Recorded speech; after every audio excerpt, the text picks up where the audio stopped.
Subscribe to get smart, and to watch the latest videos first. Hit the bell icon and you will be notified about the new videos updates instantly.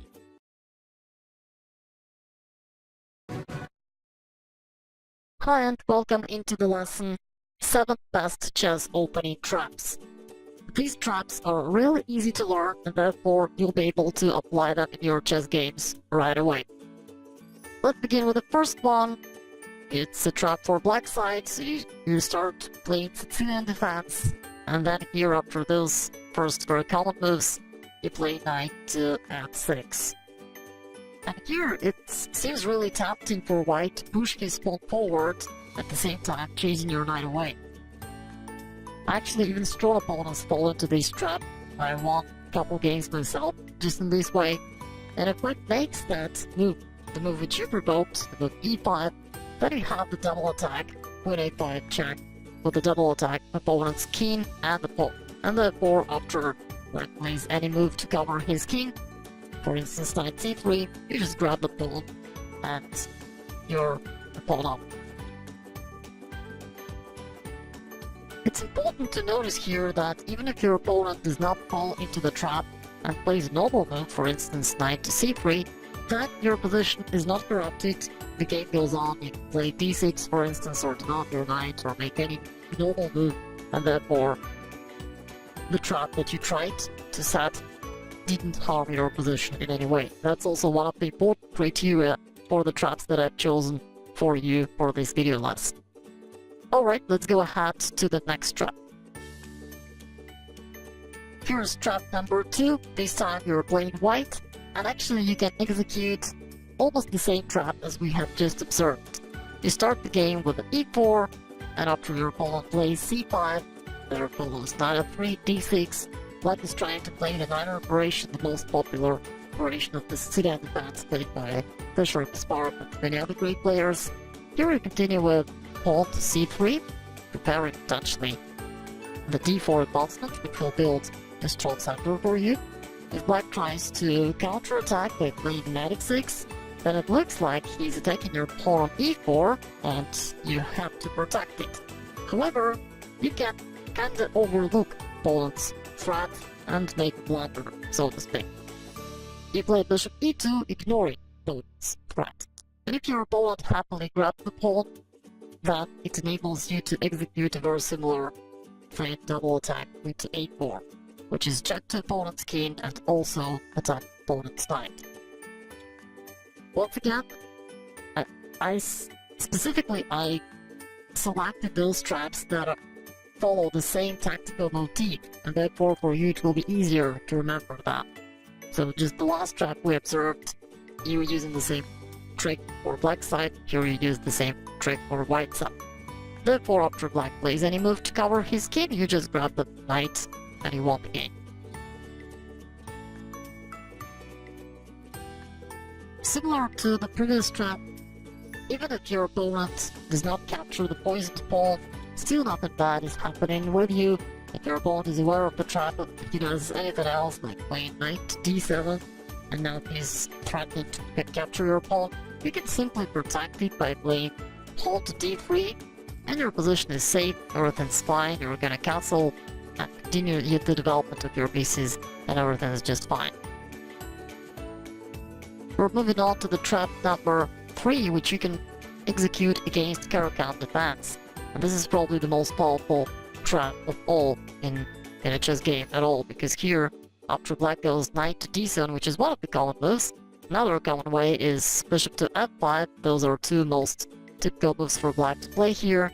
If black chooses the line knight to d7, preparing an advancement of his other knight to f6, then you can prepare a smothered mate by playing queen to e2.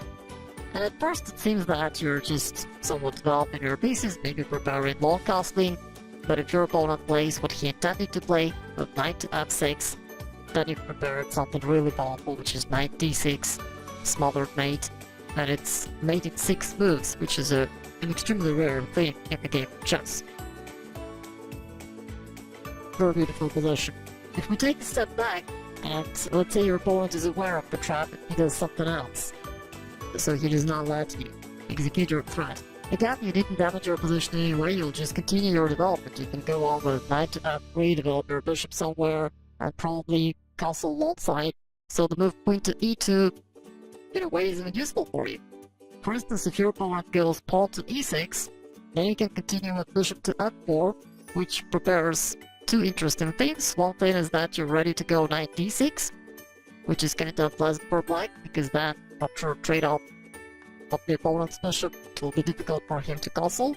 Also, you're preparing castling long side, and all in all, your position is very good. You can execute a very similar tactical motif in a totally different opening. Let's have a look. It starts with e4, e5, knight f3, knight c6, bishop c4, and here there is a move knight d4.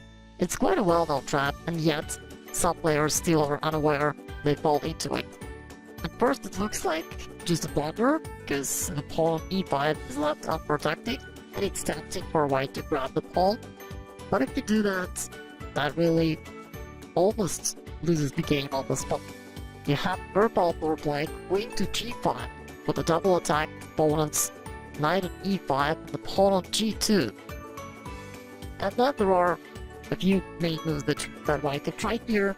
The most natural one is knight takes f7, capturing the pawn and then taking your head pieces.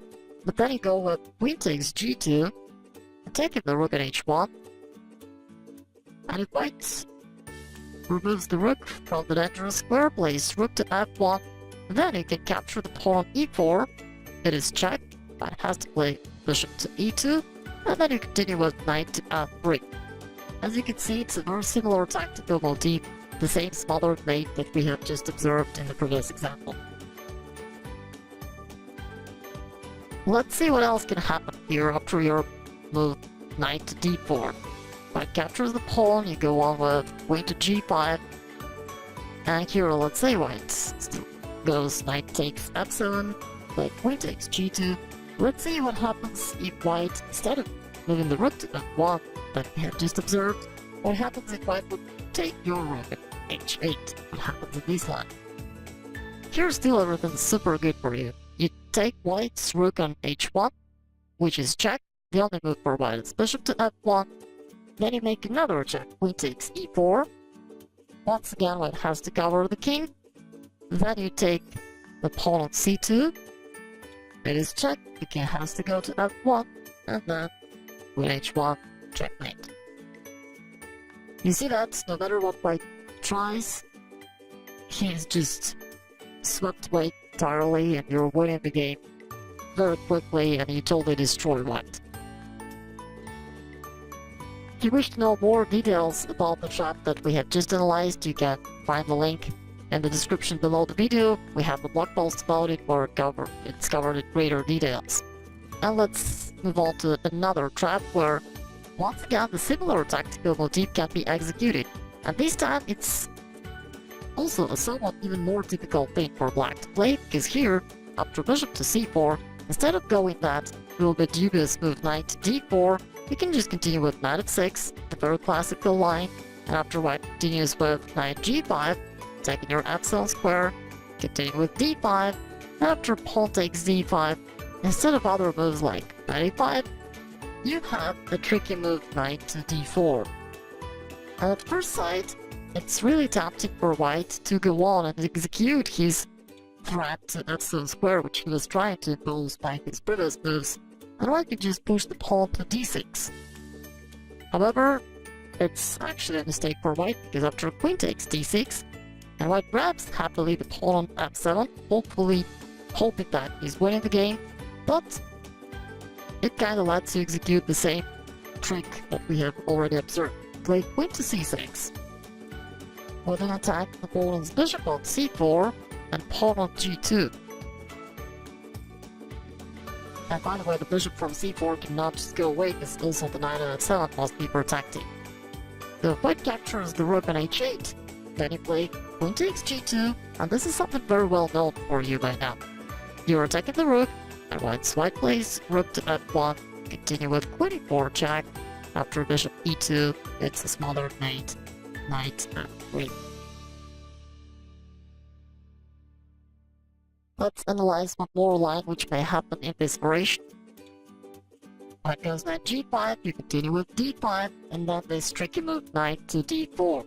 And white tries to execute his threat by playing d6, you capture the pawn, and here we have just analyzed the consequences of the move knight takes f7. Let's have a look at another attempt to move bishop takes f7. It looks very good at first sight, because it captures the pawn and it attacks your king. However, after you play king to e7, white suddenly realizes that he doesn't have much pieces developed. He has only 2 pieces developed so far, therefore he can't really execute any serious attack. Moreover, these pieces are currently in danger. You're gonna play h6 on the next move, and then the white's knight cannot go away because the bishop will be lost. So white is actually in a big trouble here.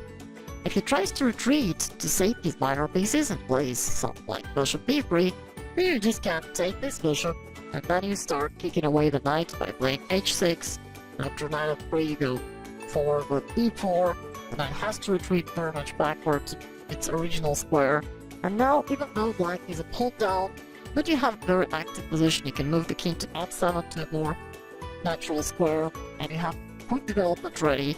You can go with bishop to g4, you quickly bring the pieces into play, and you still have very good and very active position. We have already analyzed 5 typical traps, and we have 2 more. Let's have a look. This one you can use with black against Rila Pass, which is one of the most common chess openings of all. Here you play a6, bishop a4, it's still the main line. And now, instead of knight f6, which is the most typical move, you can go pawn to d6.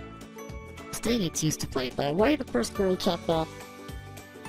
And let's have a look what can happen here. The most aggressively looking move for white is the move pawn to d4. Because you see that there is a pin on your knight here, and white is trying to execute this pin. For instance, with his previous move pawn to d4, he's now threatening to play d5 and just winning your knight on the pin. However, you have prepared something. Here you go with b5 to push the bishop away, and after bishop goes back to b3, you just grab the pawn with the knight. So far everything looks very good for white, but now if white captures the pawn with the queen, that is losing the game. On a side note, if white does not fall into the trap and does not capture the pawn but is doing something else, then you also just continue your development normally, play knight to f6, bishop e7, cosmic, very standard moves, nothing fancy, and again, it's just normal game of chess. But what if white captures that pawn and plays queen takes d4? That enables you to play c5, and here's the trick you're gonna execute. Right now you're attacking white's queen, and while the queen goes away, you're willing to play pawn to c4, and the white's bishop on b3 is trapped. That's your idea, that's how you're gonna win the piece, that bishop on b3. White tries to escape by playing queen d5, which seems to be an aggressive move because it attacks your rook on a8 and your pawn to f7, but there is a way for you to simultaneously protect those 2 weaknesses by playing bishop to e6. The queen is attacked. If white tries to play queen c6 check, you can cover it with the bishop, and if white goes back queen d5, this time you do not repeat the moves by playing bishop to e6 once again. It would be just a repetition. But now you can see an important difference. By making those maneuver with your bishop, you protected your rook with the queen. And therefore now it's not a problem for you, and you can go on and execute your main threat. You can push the pawn to c4, and the bishop is trapped. That's how you win the bishop, and with this serious material advantage, hopefully you'll win the game really easily. Here comes the last trap of this lesson. It starts with white. You go with e4, and then it happens if black chooses to play Sicilian defense, particularly the special configuration, which is very popular these days. Lots of strong players play it, and of course, lots of amateur players repeat this strategy with black. And here goes the main starting position of special defense. Usually on the next moves, black are playing a6 to kick off your knights, and then continues with pawn to b5 to expand there and continue chasing away your knight. And the main move for white is just to develop bishop to g5, which is certainly a good option. However, in addition to that, you can do something else. You can go with your knight to d5. You have created a very straightforward thread of making poke with your knight, going knight to c7, which would double attack opponent's king and the rook. By the way, I've noticed that in blitz games sometimes this threat actually does happen, because oftentimes your opponent who plays the special defense, at this point he was going to play pawn to a6, and oftentimes he pre-moves it, or he's just really pushes that pawn to a6 on the next move quickly without validating your move really, and that's how you fall into this very straightforward threat of kills. But even if your opponent does a better move that grabs the knight and you capture with a pawn, there goes knight e7, the most natural move. You continue with pawn to c4, and here all of a sudden, most natural move for black, most natural looking move, which is pawn to a6, is losing. There is a move queen to a4, which pings the pawn on a6, and therefore black cannot really take your knight. So it can, but it will lose the exchange. So you grab the rook, and you won the exchange, and with the material advantage, everything's great for you. Let's see if there's anything else that he can do. But in addition to that, in addition to pinning the pawn, the queen is also making a very powerful threat along these diagonals. On the next move, you're gonna move your knight somewhere, potentially to c7, or maybe to d6. Making this discover check opponent's king with your knight, and destroying your opponent's position entirely. As surprisingly as it is, there is already no good defense for black. If he tries to cover this diagonal by playing bishop d7, then it's just knight d6, smothered mate once again. We have seen this in some previous traps that we have analyzed. If black tries to cover the diagonal by playing queen to d7, that still doesn't help. You can just continue with knight to c7 or knight takes d6. As you can see, the queen cannot capture the knight anyway because it is pinned. Therefore, black has to react to check to go into d8, but then you can simply grab the pawn on f7 with the double attack opponent's king and the rook, and the next move, for instance, in the line like this, you just grab the rook and you have this very huge material advantage, so you'll win the game easily. Congratulations, you have just learned 7 best chess opening traps. Try it out in your games. Those traps are both effective, easy to learn, and in addition to that, they're also solid, which is a rare quality for a trap. So even if it doesn't work, your position is still fine. Try it out in your games and let me know in comments about your results. Thank you.